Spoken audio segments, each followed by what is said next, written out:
આપણા કાળમાં આપણે ખરેખર બળભાગી છીએ કે ધ્યાનની 700 સાધના પદ્ધતિઓ આજે ઓલરેડી જીવંત છે. 700 સાધના પદ્ધતિઓ, અને એક પણ સાધના પદ્ધતિને ધ્યાન વગર ચાલી શકે એ ધ્યાન સાથેની 700 સાધના પદ્ધતિઓ અત્યારે છે. અને આપણી જૈન સાધના પદ્ધતિ સર્વજ્ઞ પ્રભુએ બતાવેલી એ તો શિરમોર સે જેવી છે. એટલે ધ્યાનના સંદર્ભમાં, જ્ઞાનના સંદર્ભમાં આજનો કાળ સુવર્ણ યુગ છે.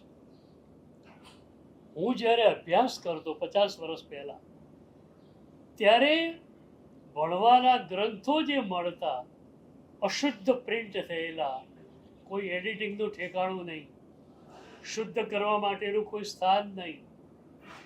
આજે એક એક ગ્રંથો શુદ્ધ થઈને ગુજરાતી, હિન્દી, અંગ્રેજી અનુવાદ સાથે એટલા સરસ રીતે બહાર પડ્યા છે કે સામાન્ય સાધુ કે સાધ્વી પણ પોતાની જાતે એ ગ્રંથને વાંચી શકે.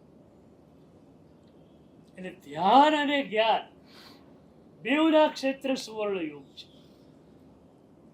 તમે પણ જો નક્કી કરો રોજ અડધો કલાક સ્વાધ્યાય કરો.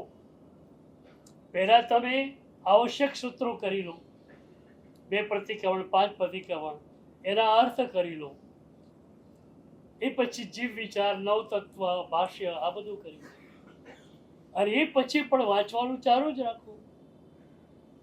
કલાપુરુષોની દાદાના પન્યાસ, ભદ્રંકરી વિજય ગુરુદેવના એટલા બધા પુસ્તકો બહાર પડ્યા છે કે જિંદગી ઓછી પડે. એટલે જ્ઞાન અને ધ્યાનના ક્ષેત્રે સુવર્ણ યુગ આપણો છે.